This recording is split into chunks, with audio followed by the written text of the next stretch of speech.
So, good evening, friends. Welcome to Unacademy.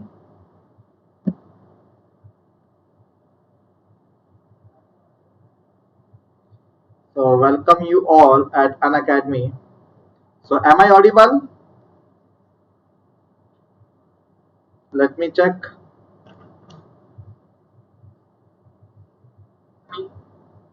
Yes. Good evening, Vaibhav.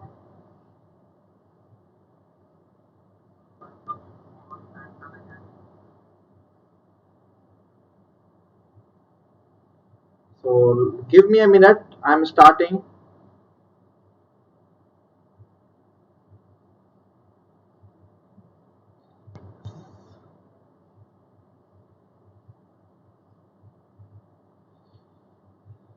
Let me open the comment box. Yes, Vaibhav. Devashish, good evening. I'm fine, Devashish. Doing good. So, how are you guys? Okay, friend. So, let me start. So, I'm your friend Ashware, expert in GATE, ESC, and SSC JE. Friends, I have completed my MTech from IIT Delhi and BTech from Jamia Millia Islamia. And 4 times I have qualified GATE with my best AIR 226. I do have 6+ years of teaching experience and 2 years of industrial experience. And I used to take subjects like TOS, RCC, and geotechnical engineering. Okay. So it is my code, reference code S10. This you can apply so that you and your friends can get a maximum discount, which is 10% by Unacademy. Is it clear? So friends, till now we have completed a column. So almost syllabus is over. Only last topic other than pre-stress has been left. So which is footing. So I'll try to finish the footing by today only, and after that we will be discussing pre-stress concrete from Monday onwards. Okay. So let's start. So my dear friend, welcome to lecture number 37. Sorry, it is 37. I hope it is 37th lecture. Yes, it is 37th lecture. I confused. So today our aim is to discuss about footing. So before footing, I want to give you the general idea of foundation. So you know what is foundation. So broadly, you divide your foundation into two parts. So your foundation is divided into two components. One, shallow foundation,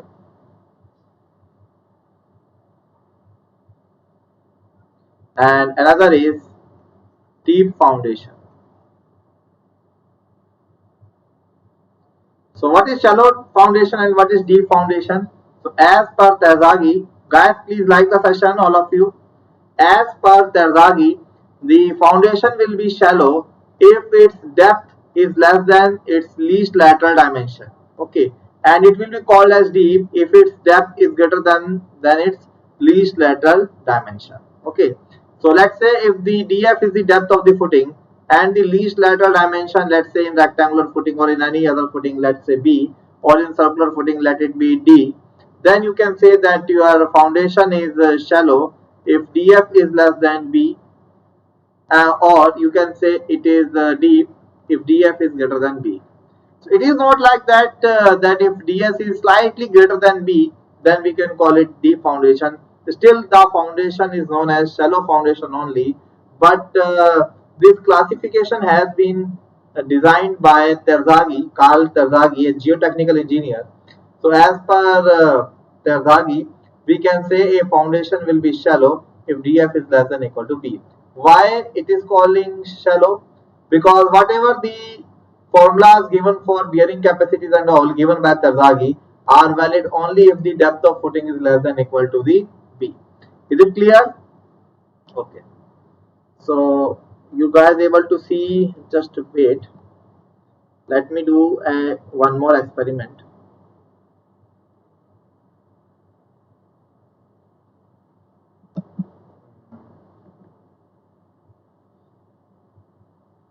So it is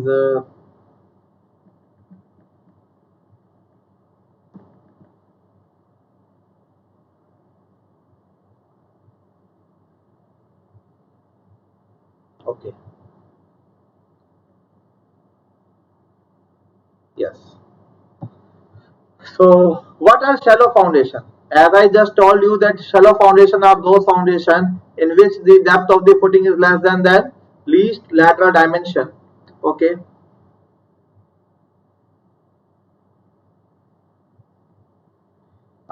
Devashi is saying, sir, your class timings and Mrigang sir is at same at 7 p.m. That's why I couldn't attend your session. Not an issue, Devashish, not an issue. You can always see the lectures in recorded form if you are not available live. Okay, then don't worry.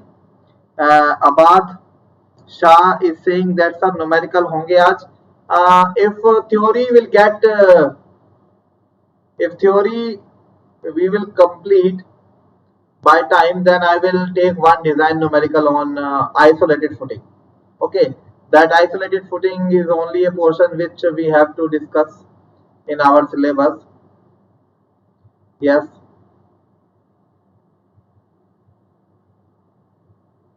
Yes, Adava, you might have told me, but Devashish is telling about my special class, which is at Unacademy app. So that class is actually clashing. So कोई नहीं, अगर नहीं हो पाता live तो आप उसको बाद में रिकॉर्डेड फॉर्म में देख लिया करो. तो आगे से मैं ट्राई करूंगा कि आपस में कोऑर्डिनेट करके. एक्चुअली दिन में टाइम इतना कम है ना दोस्त, किसी ना किसी से कभी ना कभी कोई ना कोई टैली होगा ही होगा क्लास, है ना. फिर भी अपनी तरफ से कोशिश करते हैं. अपना मेन प्रायोरिटी रहता है कि हमारा यूट्यूब पर क्लास किसी के साथ टैली ना हो, किसी के साथ टाई ना हो. बाकी अनअकैडमी में क्लासेस तो हम लोग अपने हिसाब से मैनेज करते हैं, तो उसमें थोड़ा सा मैनेजमेंट करना मुश्किल हो जाता है. चलिए कोई नहीं, स्टार्ट करते हैं शैलो फाउंडेशन. अब देखो शैलो फाउंडेशन कब यूज होता है. When to use shallow foundation? When you want to transmit the load of a super structure to a sub structure at a shallower depth. At that particular time you transfer, you call your foundation as shallow foundation. And what about your deep foundation? So when you are going to transfer the load of superstructure to substructure at a very very high depth, okay, so then you go for your deep foundation. ठीक है.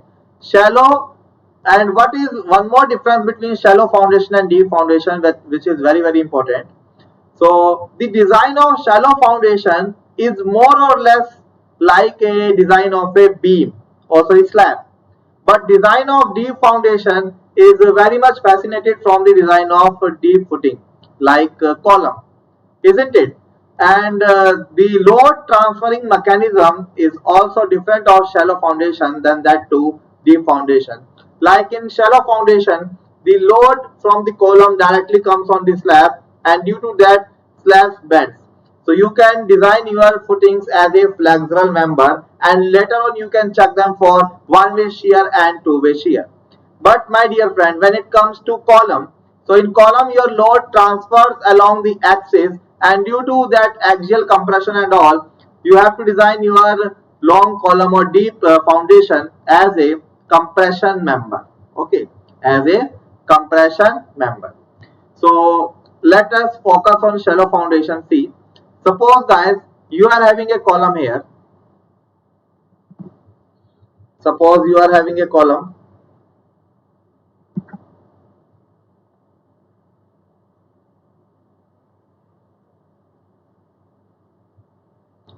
Let's say the size of the column is A cross B, and due to this column you are providing a footing. So let this be,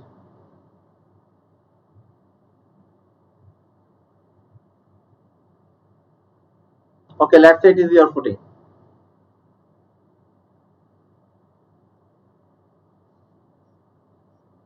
Okay, so what is happening here? For this footing guys, for this footing, what is happening here?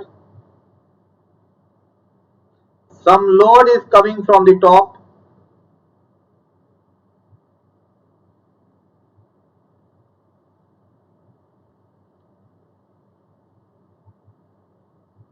and due to this load, let's say P, what is happening?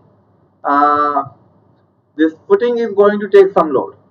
So let's say when this footing was not here, so then the load at this junction or the stress at this junction be P by area of the column. But you know, in comparison to this load, this area is very low, and if you are doing this P upon AC, then you will get something, let's say Q, and this Q is greater than the bearing capacity of soil. If this Q is greater than the bearing capacity of soil, then my dear friend, what is going to happen? Soil is going to penetrate, this column will penetrate the soil, because soil is unable to resist such high pressure due to this load. Okay, so our ultimate aim of providing foundation is to increase area.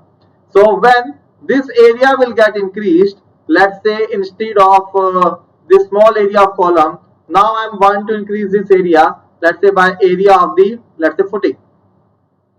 So you can see in comparison to this area is quite high, and P upon area of footing, now this value will be reduced, and we have to reduce the value until that this value of Q becomes less than or equal to the safe bearing capacity of the soil.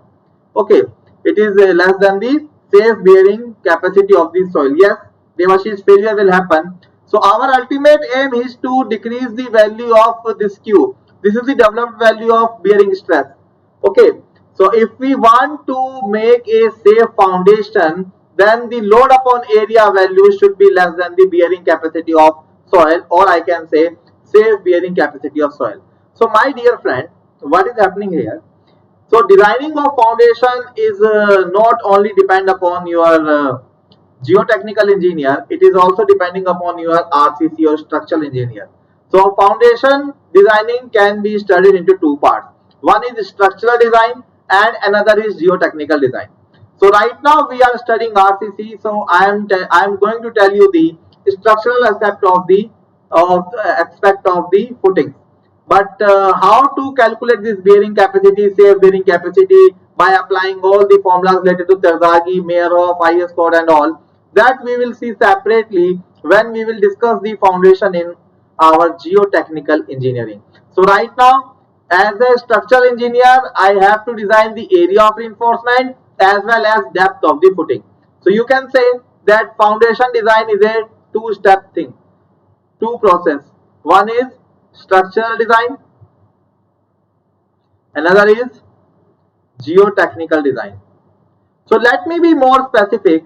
The task of geotechnical engineer is to fix the cross-sectional area, because geotechnical engineer is going to give you the bearing capacity of the soil, and based on the bearing capacity of soil, like you have calculated the safe bearing capacity of soil, and based on this safe bearing capacity of soil, you guys will be able to calculate the area of the footing, because area of footing is what? It is a given load divided by Q, safe bearing capacity of soil. So now you know that if you want to make your footing safe, then at least you have to provide this area corresponding to AF, and if you want to make it further safe, then you have to adopt area which is even greater than that of AF, isn't it? So you can say that geotechnical engineer is getting you the value of Q by applying some Terzaghi equation, by considering the failure as general shear failure and all, and once the value of Q is determined, after that you can easily fix the plan of the footing.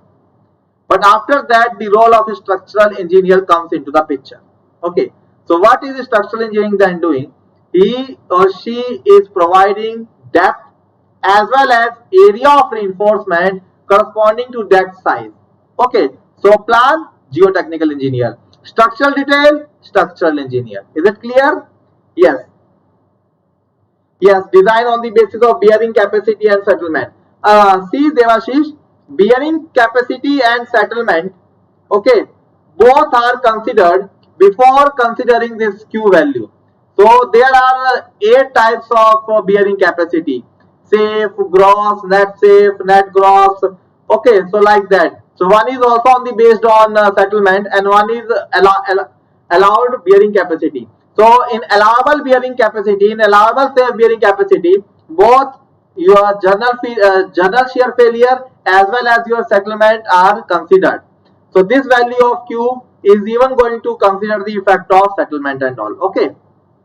So don't worry. Right now this Q is input for us. Okay. Geotechnical engineer, let us assume he or she has given this value of Q to us, and now we are a structural engineer and we have to fix the area of the steel and the depth of the footing. Okay. So now I was telling you what are the various type of shallow foundation. Suppose for a column you are going to provide a dedicated footing. Suppose for a column, sorry, where it is, yes, suppose this is your column.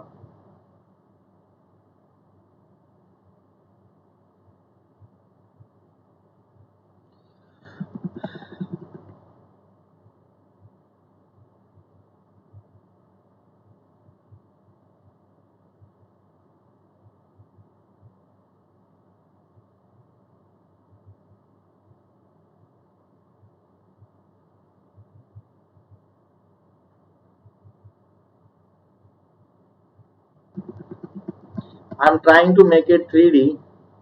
I don't know whether I will succeed or not. Please help me.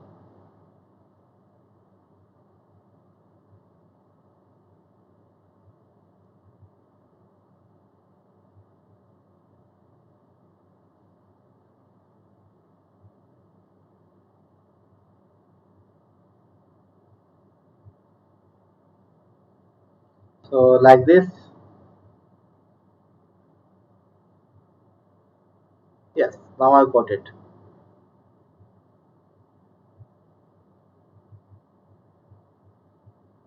And you can think that your column looks like this.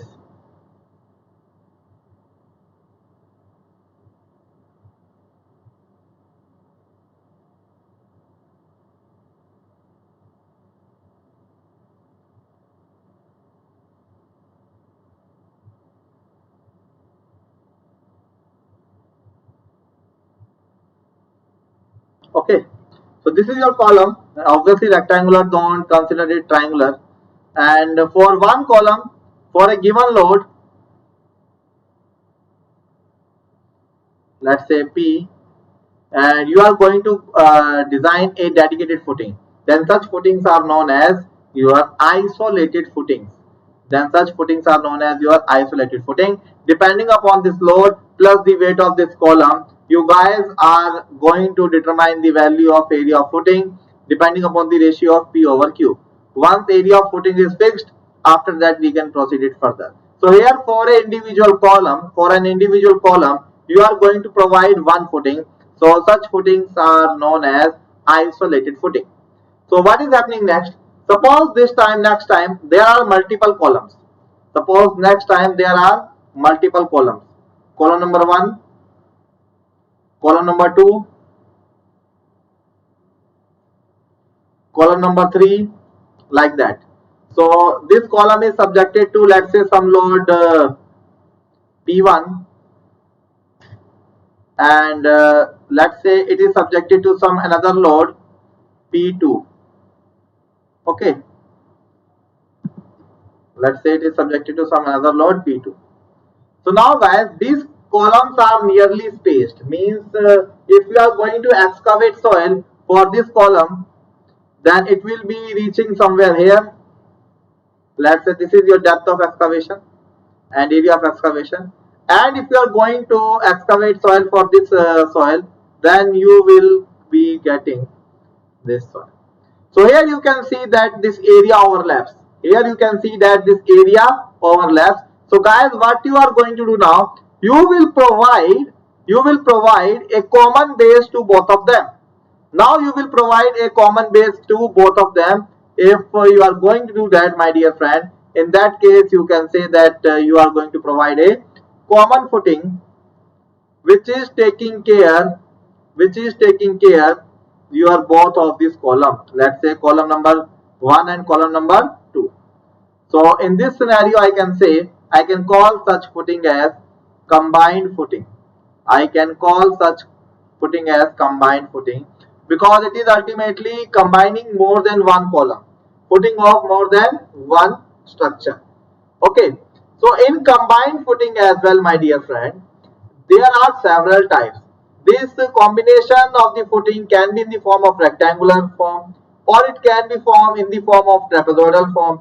So we have to check that when to go for combined and when to go for trapezoidal. Suppose if I am having a ample amount of space here on left hand side as well as on right hand side of the structure, in that case guys you can simply go for the rectangular footing. In that case you can simply go for the rectangular footing like this. So here you can see in the same figure you are going to provide two column, one here and another you can say it is somewhere here. Okay, and if nature will be rectangular, so its nature will be rectangular. So if I am going to show the plan, so the plan will be like this. So there will be one rectangular, and on this rectangular there will be two columns like this. So you can say that this combination is my rectangular footing. Okay. So when there is a problem of, or when there is a need of trapezoidal footing, so this we have to see. Devashish, we use rectangular footing when we are having enough space on either side of the column. Suppose they are under the load P1, this under this column, ample amount of space available here and ample amount of space available here. So there is no space restriction. So in that case, you can simply extrude the soil and you can simply make a bigger foundation. And based on that footing, you can make stand both of this column. Okay, so in that case, you can simply go for rectangular footing. Rectangular footing are easy to provide. So you just have to design your structure as a rectangular beam or rectangular slab like that. So therefore, they are easy to provide. But my dear friend, whenever there will be a space restriction, let me tell you, I have to add a page here. Yes, like this, whenever there is a space restriction, like this is your column number 1.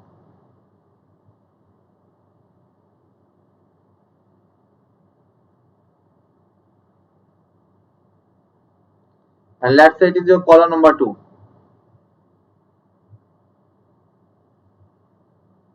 And let's say there is a boundary of a neighbor in column number 1. And this is your column number 2. And let's say you cannot be on this line. This is a property line. You cannot go beyond this. So in that case, what you are going to do, so you will be providing a common footing here as well, because this P1 and P2 are covering this. So here what you have to do, guys, so here you can extend your footing only in one direction like this.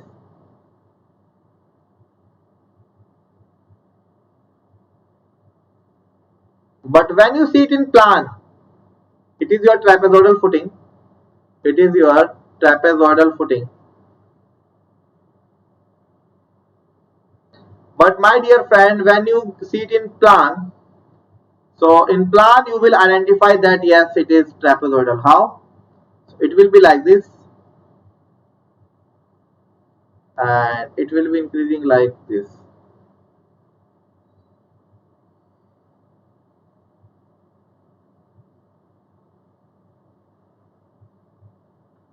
Okay.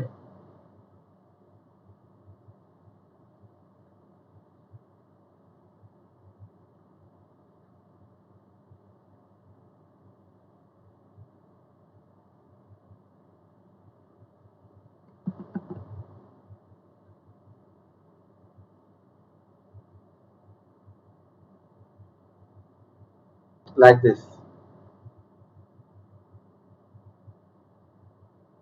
So property line है ये,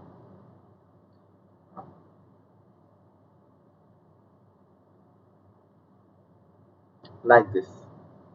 Okay. Is it clear, Devashish, now? Devashish, it is clear or not? So now in this property line, you cannot go beyond this side. So here you have to give area, and so you have to provide here area on both the side. Okay, so like that. Or what you can do, you can even increase the area like vice versa. Suppose you can provide here a more area, that methodology you can also adopt. So depending upon the location of the column, you can decide any. So suppose this is like this.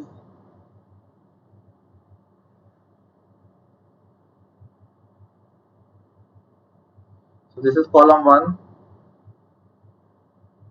and this is column 2. Okay, so whatever is the compensation of area on this side, you can provide it here. So in such cases, you go for trapezoidal footing.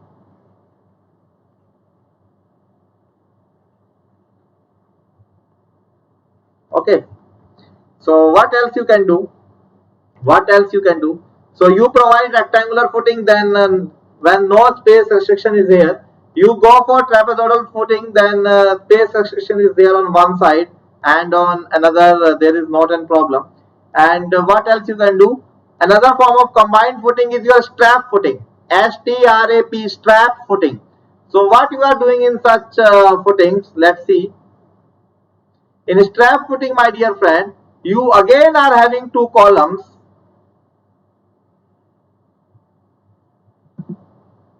Again you guys are having two columns. So consider it a long column.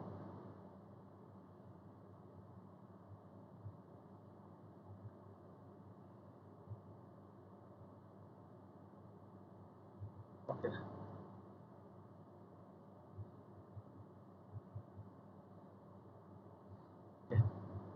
So this is the long column, and what you have to do, suppose in this column the load is very high.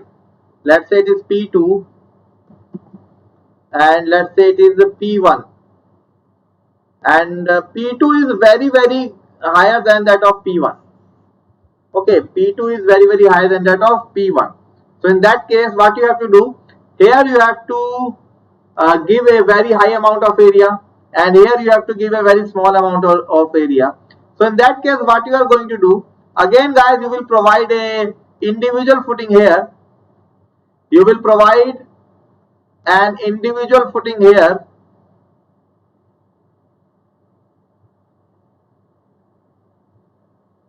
but what is the difference? You will connect these two beams with an interlock. You will connect these two beams with a interlock.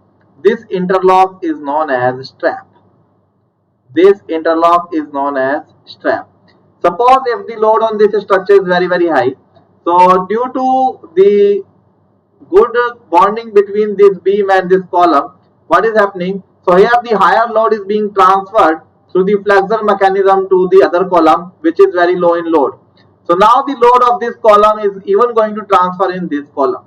Okay, so here what you are doing by providing a strap, so you are ultimately transferring the higher load, the load from higher column to the load on the smaller column. Smaller column means smaller in terms of load. Okay, so in such case guys, you can always go for strap footing. Okay, so when to provide our next footing, let's say is mat footing. Okay, mat footing, when to provide mat footing, suppose you are having column here.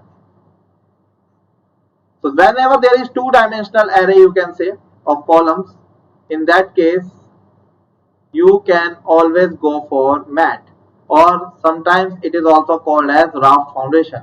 So to all of these columns, now I am going to provide a common footing which will be called as mat footing or raft footing.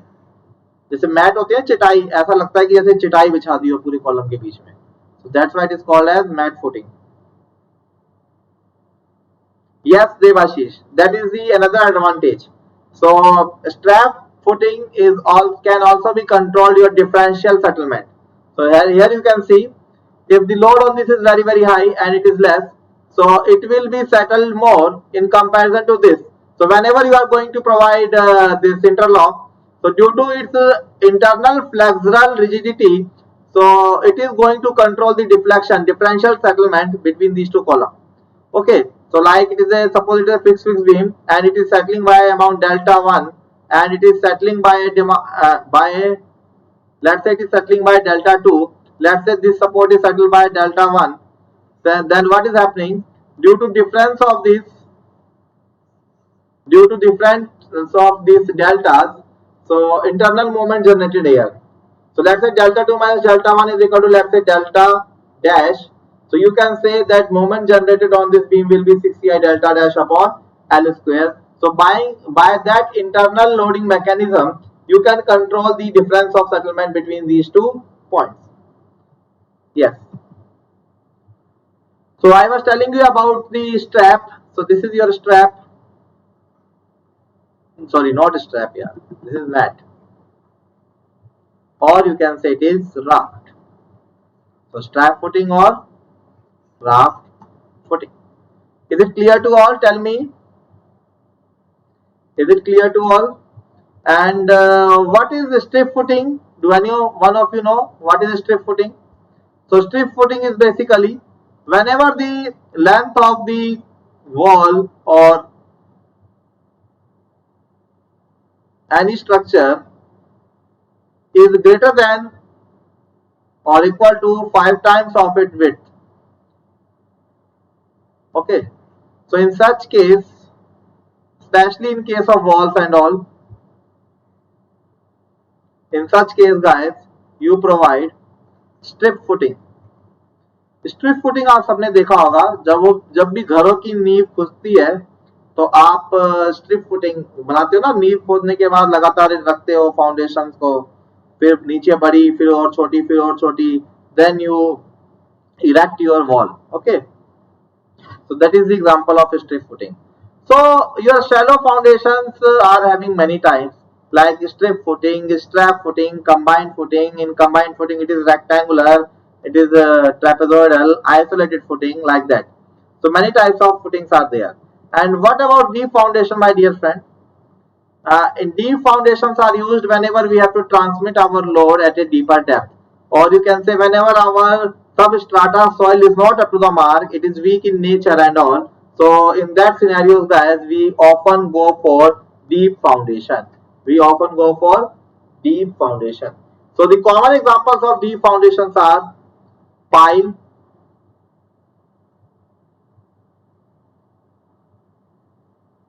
piers, and you can say your well. Pile, piers and well, or you can say chasm. Pile foundations are generally in these 3 footings, the difference only comes in the diameter. So pile is a shaft which is having 300 to 400 or 500 diameter. So when it comes to piers, the diameter increases from around 800 to 1 meter, and in well it is, this diameter is even more high. Okay, so most of the river structures which is going to carry a high amount of lateral load, so such structures are designed by using well foundation. So you can see the pillars in which are casted in a river or in a sea over which the train or any other traffic is passing on. So that foundation is subjected to lateral loading. So for lateral loading, well or chasm is best. What is actually happening by increasing the diameter? So in some or structure you might have seen, if you increase the diameter of the structure, if you are increasing the diameter of the structure, then its flexural rigidity increases. As you know, the deflection and all are the inversely proportional to moment of inertia. So on increasing the diameter and all, your moment of inertia increases, due to which your ultimate deflections and all be controlled. So that's why whenever we have to go for lateral loading and all, we go for well or chasm foundation. Is it clear? Yes, if length is very much higher than the width, yeah, that number is 5. Yes, Devashish. So that's all about deep foundation. So piles, pier and well. So that is again an interesting topic. In detail we studied such design in geotechnical engineering. Okay, in geotechnical engineering we do study such things. Okay, now let me come over. So this is what I have taught you right now, shallow foundation as well as your deep foundation. So shallow is having isolated strap, strip, raft, or you can say mat. You are combined, or you can say in the form of rectangular or trapezoidal. And whenever it comes to deep, it is pile, pier, well, or chasm. Isn't it? So guys, any doubt till here? Any doubt till here? Okay. So next. Some IS code recommendation for this. So if your footing is placed over on a soil, then in that case, my dear friend, the thickness of this footing should not be less than you can say 150 mm. And when it is resting on piles, like pile cap in the form of pile caps and all, so in piles also you can provide footing. Suppose you are providing several piles and you make a pile cap for that, and over this pile cap you are erecting your structure. Okay, so in that case its thickness should not be less than equal to 150 300 mm. Okay, so this is the IS code recommendation, you should know this. And whenever it comes to the design of isolated footing, first of all let me clear you that I am only going to tackle isolated footing. Okay, because that may sometime ask in your ESE and all, whereas your combined footing, okay, strap footing, all these are the part of your college syllabus, you can say design of concrete structure too, but we are not going to see it here. So we will only keep ourselves focused on the GATE and ESE pre-syllabus.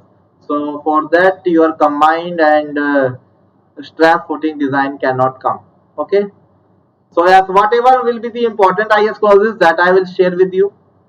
So okay, whenever we are going to design isolated footing, although I have not covered these steps, but let me tell you, in case of isolated footing, you have to encounter with the critical sections for the various load cases, like for the bending moment, for the one-way shear, and even for the two-way shear. So first of all, let me tell you what are the various IS code suggestions which has been given for bending, one-way shear and two-way shear. So suppose guys, this is column and it is footing, and if I am talking for in terms of critical section, I am talking for critical section for bending moment. For bending moment, if I am talking about the critical section, then for the maximum bending moment guys, the critical section is located at the face of the column, at the face of the column, or you can say pedestal, or you can say fall. So like this they are saying that critical section for bending moment is located at a face of the column. Means if this column wants to fail, then it may fail subjected to bending moment, which I am trying to show it by red. Okay, means this is column, so about this face it may fail, or in this direction it may fail about this face. So critical section for bending moment is located at the face of the column, and you can also expect here that the bending moment value is going to be highest here. Doesn't matter whether you are coming from this side or you are coming from this side, and if it is a case of two-way slab and all, so you can even come from this side or from this side. So these two locations which are marked by color red, they are the most critical one. Okay, in terms of your bending, they are the most critical one in terms of your bending, isn't it? So it is like this. Okay. So next, if I am talking about shear, so the critical section for one-way shear is located at a distance d. The critical section for one-way shear is located at a distance d from the face of the column. In fact, this d is your effective depth. This d is your effective depth. You can represent it by small d.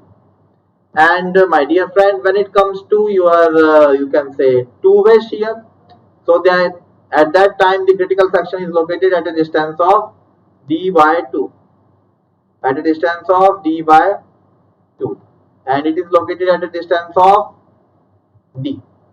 Okay, so what is the basic difference between okay, Devashish is asking, sir, why it is taken at the face? Devashish, although it is the IS code provision, but yes, still we can justify it. See why we are taking it at the face. So let me tell you this. Suppose this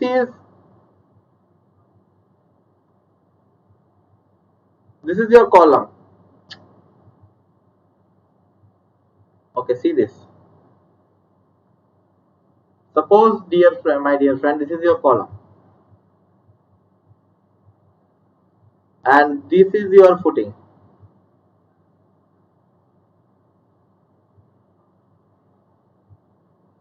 Okay, consider it rectangular one, and let's say here you are providing this pressure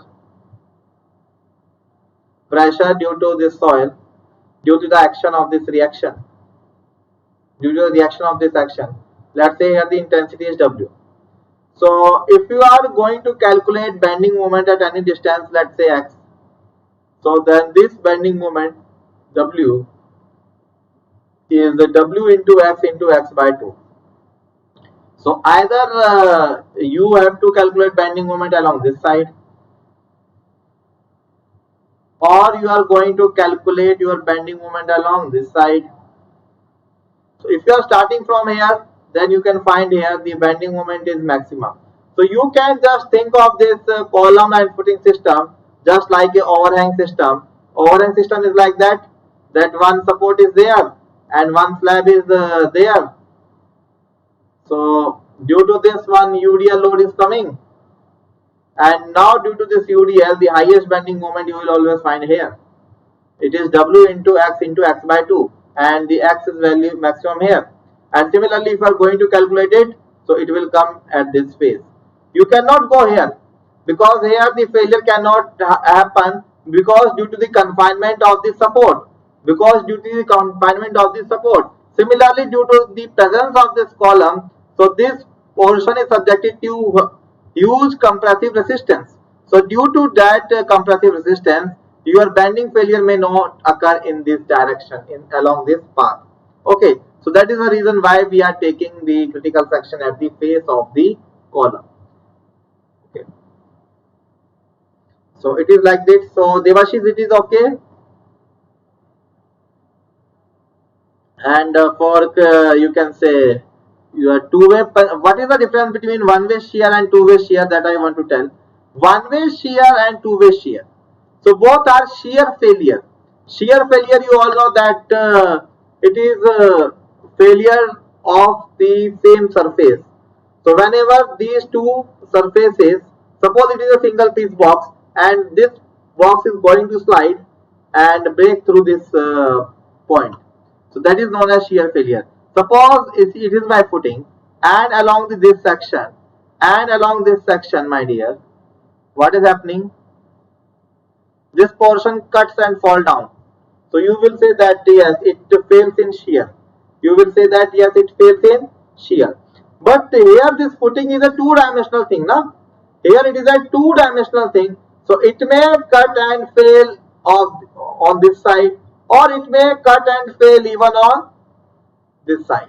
So either your critical section is this, or your critical section is this, which I have shown in the diagram. So it can be on the other side. It can be on this side as well as it can be on this side. So here you can see that your shear failure is being occurred only in one direction, either this direction or this direction. And for this the critical section is located at distance of D. So actually what is happening? So this confining pressure is assumed to be distributed at an angle 45 degree. So if it is coming at 45 degree, so it is going to cut your section at a distance D from the face of the column. So this is going to act as the critical one. Okay, but yes, good evening Yogesh. But what is happening here? What is happening in two-way shear? It is also known as pinching shear. So you can see here both of these dimensions are failing altogether. Here both of these dimensions are failing altogether. See, You all have observed punching machine in your house. Okay, so whenever you use punching machine, you keep your paper in the punching machine and then you punch it. So after punching it, the entire, you can say, cross section of the circle which comes in the path of punching machine goes down, settles down, and due to that a punch has been created in your paper. So similarly, if column is there and the load intensity of column is very high, so due to that it can fail your entire footing, like in a case of punching shear. So you will be feeling that this portion is completely punched down due to the column. So that's why you can call it punching shear. And why some people call it two-way shear? Because due to this punching, the adjacent, you can say, faces are going to fail in shear. So this will also fail in shear and this will also fail in shear. So all this failing is occurring simultaneously. So that's why you are calling it punching shear. Okay. Yes, longer side पे रहेगा. Wherever you will experience the more load, wherever you are experiencing the more load, because if you come from this side, so more load will be there. Okay, and I am keeping two sections in case of your let's say square section, but whenever it is rectangular, you can say that along the longer side it will be critical. Yes, yes. And this is the scenario of your punching shear, and punching is located at a distance of you can say d by 2, and d by 2. So this entire portion will be punched in. So here the distribution is assumed to be, I think, 1:2. 1:2 distribution is taken. That's why this distance coming at d by 2. Okay, so it will be checked. It will be checked. Where is my marker? Yes. So it shall be checked that around the column on the perimeter at the distance of d by 2 away from the face of the column. Away from the face of the column. I hope it is clear to you. So please see to it once. So when it comes to one-way shear, it is located at a distance d from the face of the column. And when it comes to two-way shear, then it is located at a distance of d by 2 from the either face of the column. So in case of two-way, the entire portion will be punched. But when it comes to one-way shear, so it will fail along the longer side. Okay. Yes. So it is like this.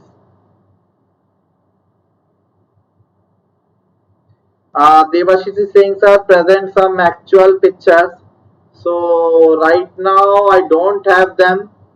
Okay, I'll try to bring them in the next session. Okay, Devashish, I will try to bring them in the next session. I have to look into the internet and all. So I try to show you by the diagrammatic way. So in next class, I will try to find some of them. So next class is on, I think, Monday. So Monday we will start pre-stress, and I don't think that this footing is going to complete. So first of all, we will complete a numerical and footing. Then we will start our pre-stress concrete. So after footing, I'll try to show them. Okay.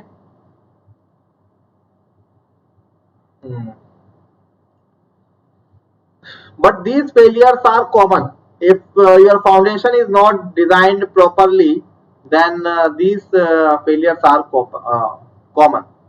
Okay. So let's check next. So let me come over the design of footing. So here are the steps to design of footing. And when I am saying footing, so I am only concentrating on isolated footing. Isolated footing, I hope it is clear exactly now what is isolated footing. Isolated footing is what footing? For one column, if a dedicated footing is going to apply, then such footing is known as isolated footing. Means it is isolated, it is not going to be in contact with the other footing. So one column, one footing is isolated footing. It can be rectangular, square, or it can be even circular. But providing footing in circular manner is not going to create much impact, because that is a part of a structure which is beneath the earth. So you cannot do simply show off your building by providing a circular footing and all. So you can keep your column circular and all, but footing is the portion which you generally keep beneath the earth. So that make a habit, or designers usually design only rectangular or square footing. Okay. I'll try to complete. My slot is up to 5:50. So don't worry, Devashish, we will complete. Yes. But one thing is sure, I don't think now. Okay, let me try. Let me try. I don't say anything that whether the will be completed or not. So let's see the steps. What I'll do, I'll explain the steps in detail today, and after that, if time is there, then I will discuss the question. Because discuss the question means I will give you the question. Otherwise, we will discuss it on the next class. I'll take 15-20 minutes on footing more on next class. After that, I am going to start pre-stress concrete. Okay. Okay. So let's see. So let's say it is a column, and over this column some load is coming over it. Let's say P, and let's say the size of the column is A cross B, and let's say the bearing capacity of soil is also given to you. The bearing capacity of soil, let's say, also given to you. Let me call it, you can say Q naught. Okay, I'm calling the bearing capacity of soil as Q naught, isn't it? And grade of steel and concrete, you don't know. So let's say Mx and Fey. X is characteristic strength and Y is yield strength. Okay. So these are the given data which is given to us. Grade of concrete, grade of steel. Okay. Size of the column is given to you. Load on the column is also given to. Okay, is also given to you. Okay. So now see friends, what are the steps for design of isolated footing. The very first step is to go for the plan. Although I told you that the decision of plan has been taken by geotechnical engineering, but here as well you can think that yeah, only geotechnical engineering is going to design, because it is the geotechnical engineering only who is going to give you the value of Q naught. Although whenever such problems comes in RCC, so the value of Q naught is given to you guys. Okay, so Q naught is given to you here. Okay, Q naught is given to you. So first of all, you have to calculate the plan. So let's the load which is coming on the column is P, and let's say the weight of foundation is 0.1 P. So it's only up to you. You can assume any weight of the foundation. So suppose you know that this P is including the external load as well as load on the column, and apart from that, my dear, you are also going to incorporate here the weight of the footing, because when you finally going to design your footing, so you are also going to consider its self weight. So due to the weight of the column, load on the column and weight of the footing, so all these three types of loads are combinedly going to act on the soil. So you have to design the area of the footing based on these three loads calculation.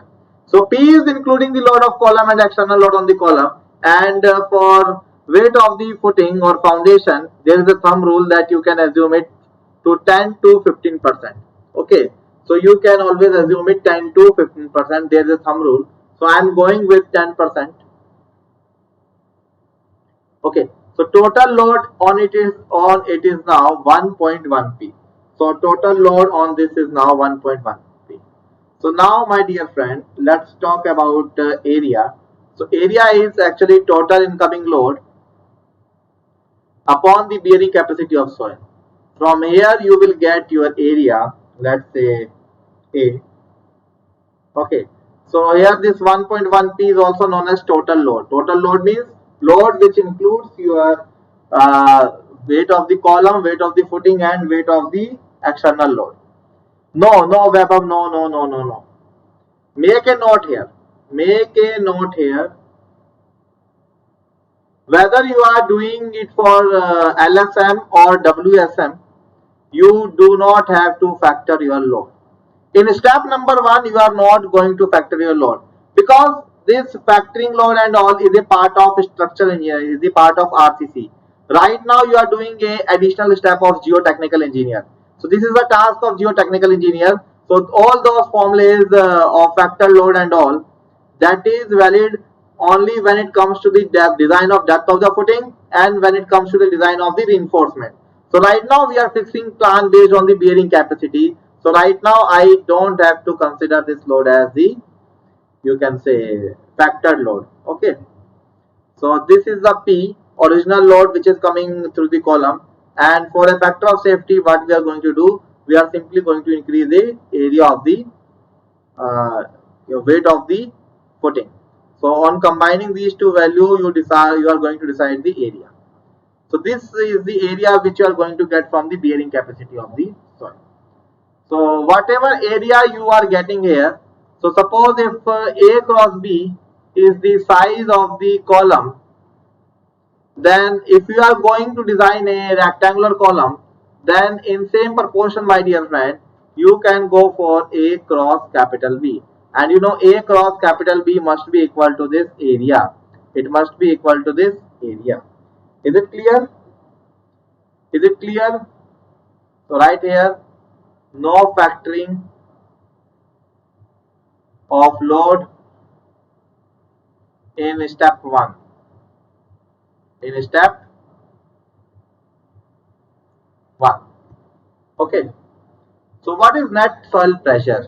What is net soil pressure? So this we have to see now. So net soil pressure is, this is very interesting. Net soil pressure is, you can say, it is P over area. It is P over area. So many students got confused that how the net soil pressure is P over area. So let me try to explain this, guys. See,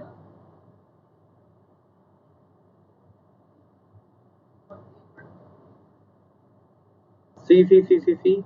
Let's say it is a column,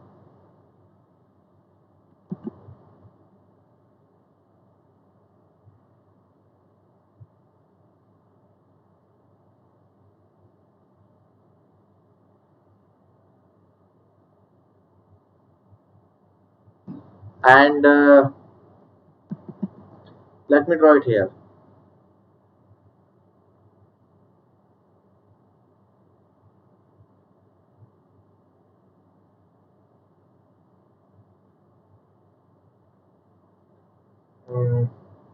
Devashish, which external load? External load is included here.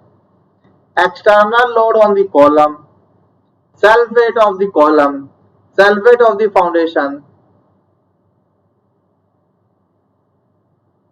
Okay, you are asking about the weight of the footing is not included here. Okay, let's check that.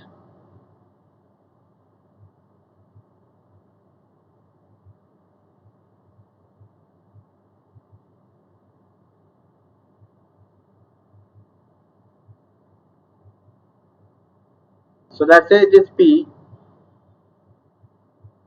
Okay, and let's say it is area A.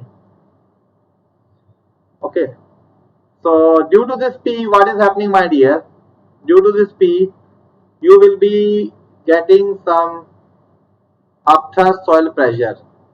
Let's call this pressure as WP. Let us call this pressure as WP. Is it clear or not? Okay, so this is WP. So my aim is to calculate that what is the value of this WP. So you know that net soil pressure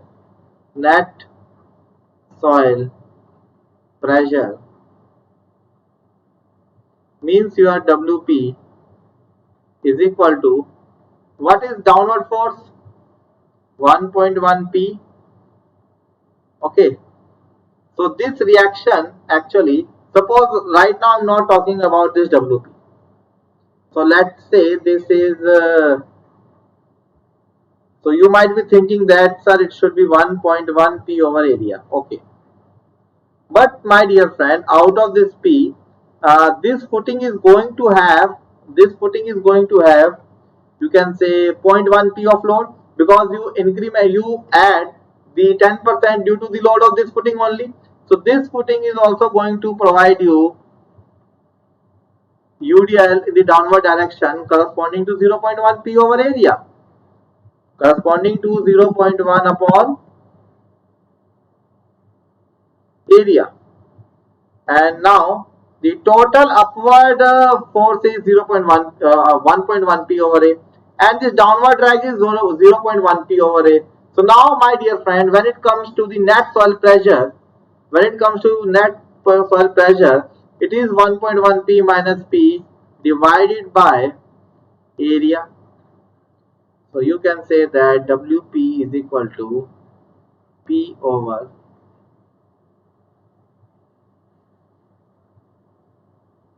WP is equal to P over area. Is it clear to you? Is it clear to everyone? Tell me.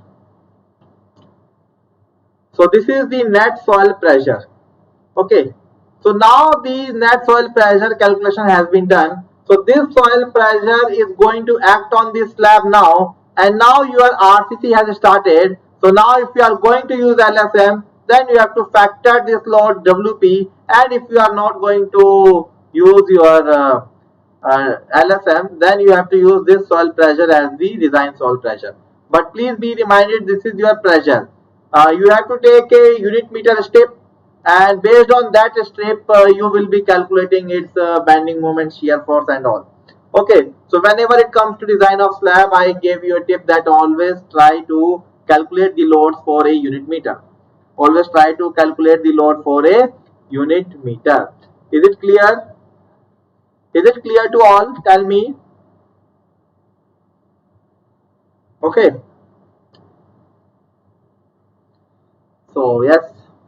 So this is your WP. So WP is your P upon area. So like that we can calculate WP. After the calculation of WP, my dear friend, what is next? What is next? After the calculation of WP, what we have to do next, my dear friend? We will move to our next step. So this is step number 1 completed. Here we have calculated the plan, and in step number 1 only we have also calculated one more thing. So net soil pressure we have also accomplished here. Okay. So is it clear to you? Is it clear to you guys?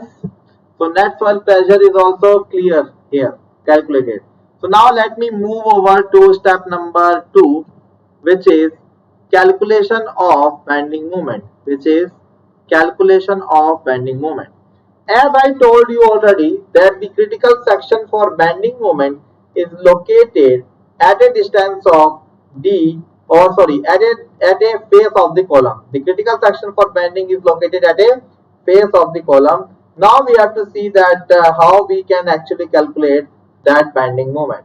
So it is very easy to understand. See this. So first of all, let me tell you that now I am using the LSM. So W is going to be equal to 1.5 times of WP. Okay, so this was your net pressure. I have noted by WP only. Yes, this was your net pressure. Now your factored load will be WU. So now the entire calculation will be done based on the value of WU, not on the WP. So up to step number 2, until step number 2, you have to use your actual load. Okay, for the calculation of the plan area and all. Yes, okay. So calculation of bending moment. Now listen to me guys, very carefully. So this is your column.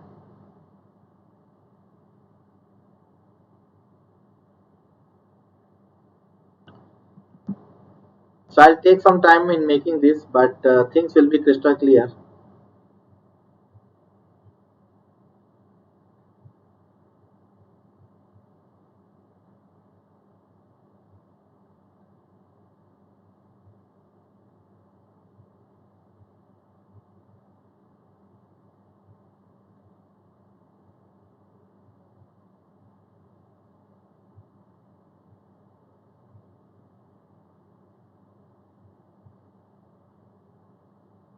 it is your footing, isolated footing.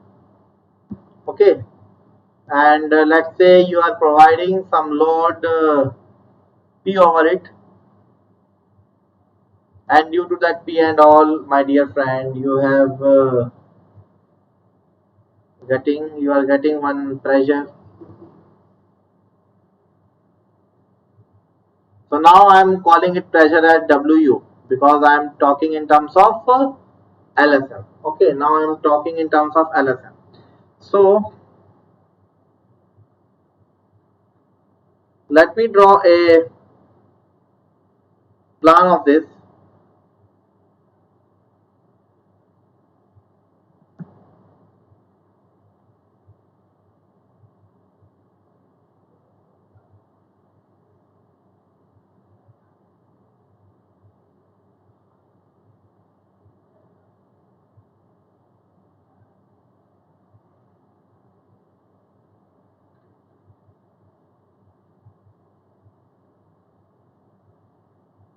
Okay, and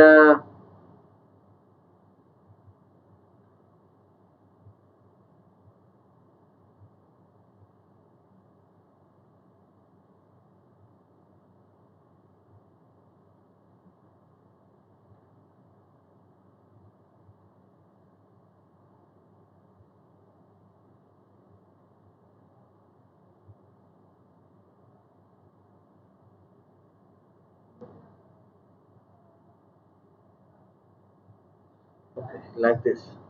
So let the size of the column is A cross B, and let's say this is L, and let's say this is B. Okay. So if W is the pressure intensity, it is the pressure intensity, and if you want to calculate the bending moment, so that bending moment you have to calculate due to an UDL, and UDL you can say, suppose your critical section for bending is this.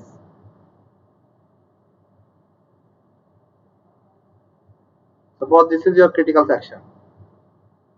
Okay, section 1 1. So either 1 1 or 2 2. So I have taken L greater than that of B, so this 1 1 is going to be a critical. Okay, and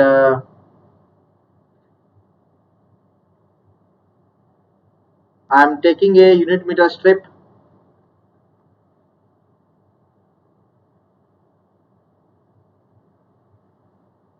So let's say I am calling this strip as 1 meter. So its intensity is W into 1. So this W is pressure. It's load upon area. It is pressure intensity. But the strip of this is W into 1. So you can say it is W. It is W in kilonewton per meter. So this is actual UDL which is propagating in this direction. So now guys, when it comes to the calculation of bending moment 1 1, so you can say that M11 is W.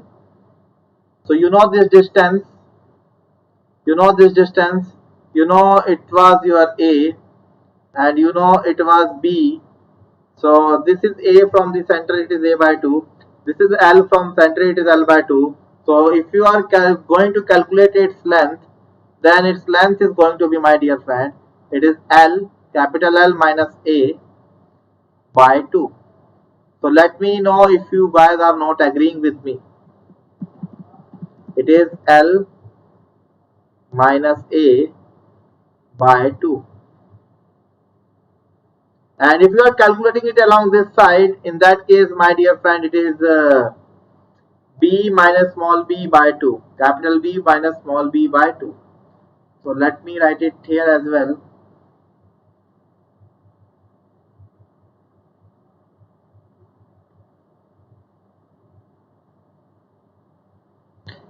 So it is like this.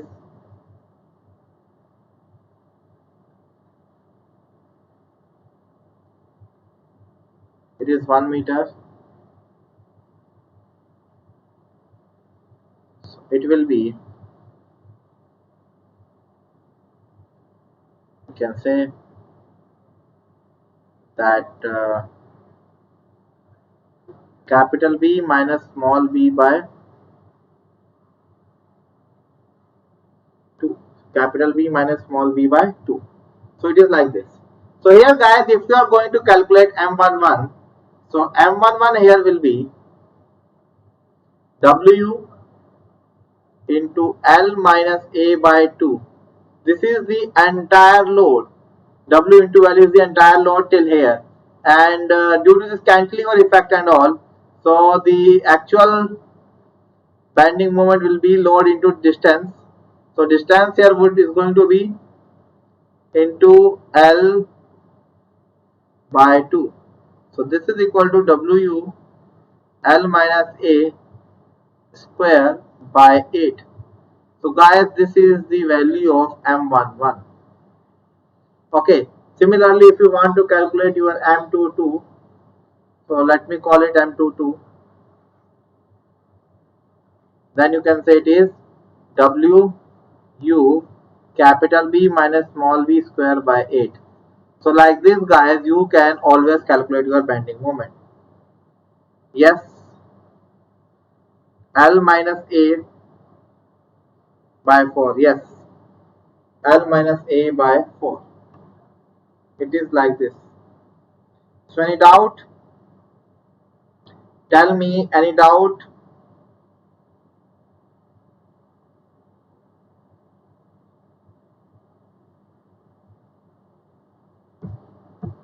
So I hope it is clear. So guys, this is a way to calculate your maximum bending moment, and I will not say that the calculation of depth which is coming from this is the final. So once the value of bending moment is decided, after that guys, you can always fix the depth of the section. Suppose here the bending moment calculation is done. So in order to calculate the depth of the section, what you guys have to do, just see here. So you guys have to do what, that calculation of depth, calculation of depth. Okay. And you can say that your depth is equal to under root of, let's say if M11 is greater than M22, obviously it is, then it is Q times of B, and B guys you are taking as 1000 mm, so you will going to get the value of D in mm.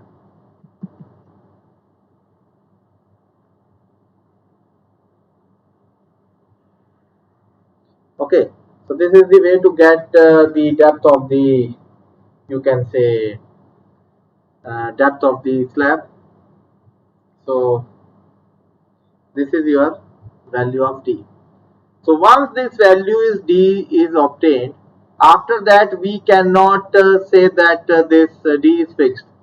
So here flexure is not only the sole criteria to fix the depth of the beam.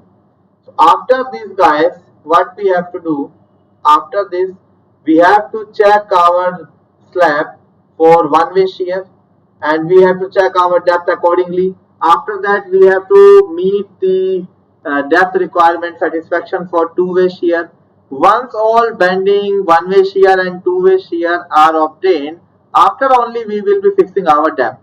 And it's my advice that do not calculate area of steel until your depth is finalized, because if your depth is going to vary, then your area of steel calculation is also going to vary. Because if suppose from bending you will be needing 200 mm, and one way and two way shear are saying that you have to provide at least 600 mm deep footing. So in that case guys, your dead load and all will be changed, and based on that your area of steel and all will also be changed. So it is my advice that never go for the calculation of steel until the depth requirement for all the three critical you can say loads, bending, one way shear and two way shear, are satisfied. Is it okay? Why not M22 sir for the depth calculation? See Vaibhav, what is happening? Here I have assumed Here I have zoomed. No doubt you might be thinking that, sir, this is you can say that this is your one bending and this is your one bending. Okay, so you might be thinking it is a case of one-way slab or two-way slab, like that you might be thinking. But my dear friend, listen to me. Whenever it comes to the depth calculation, then you always have to take the higher amount of bending moment, because suppose from this side you are getting let's say depth of 200 mm, and from this side you are getting depth of 300 mm, then obviously you will provide in your slab 300 mm depth. You will not go for 200 mm. But when it comes to the calculation of area of steel, then you can provide an independent area of steel corresponding to this one here and corresponding to this one here. Okay, so while calculating the area of steel Weber, we can use M11 and M22. M11 for corresponding to the area of steel in one direction and M22 in other direction. But my dear friend, whenever it comes to depth calculation, so here I have clearly shown you that this L is greater. So see, this W is same in both the direction. Doesn't matter whether you are going in this direction or in this direction. So per unit width W is same. So now it is ultimate L minus A, this length, which is going to create the impact. So along this direction your L minus A was greater. Your available length here was greater than to this length. So that's why while calculating depth, I will use the highest of M11 and M22, and here the M11 was highest, so I use the same. But okay, I am writing here general M11 or M22, and I am writing maximum. But when I draw that diagram, so I assume that this M11 will be higher because I have taken a higher length here, isn't it? So is it clear to you, my dear friend? So this is about the, you can say, bending.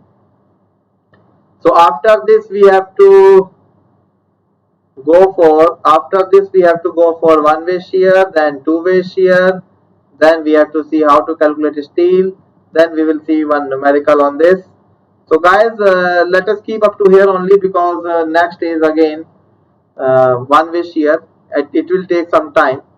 So in next lecture, on Monday's lecture, I will finish one-way and two-way shear, and after that we will start pre-stressing. Okay, and we will take a numerical on isolated footing. Okay, so don't worry, I am taking time. I am agreeing that I am taking time, guys, but I'll try to give my best. I'll try to clear most of the concepts in this class only. So please cooperate with me. I hope in long term you will not be in trouble if you are listening to my lectures. So whatever experience I am having, I am trying to share it with you. Thanks Devashish, thanks a lot. So friend, it is the for plus subscription. If any one of you or your friend is interested in taking the plus subscription, then you have to apply only a one code, which is #10, in order to get the 10% discount. Okay, so guys, due to some reason I'm not taking today 7 o'clock session on pre-stress. So today I'm not taking 7 o'clock session on pre-stress concrete, so that I will take tomorrow, 7 p.m. tomorrow. Okay, so 7 p.m. tomorrow I will take a session on pre-stress concrete. Is it clear? So today there is no session on Unacademy special classes. So thanks a lot, guys. Thank you very much. Stay safe. Be happy. Don't go outside if it is not required. Have a nice day. See you soon. See you tomorrow at 7 p.m. in the evening.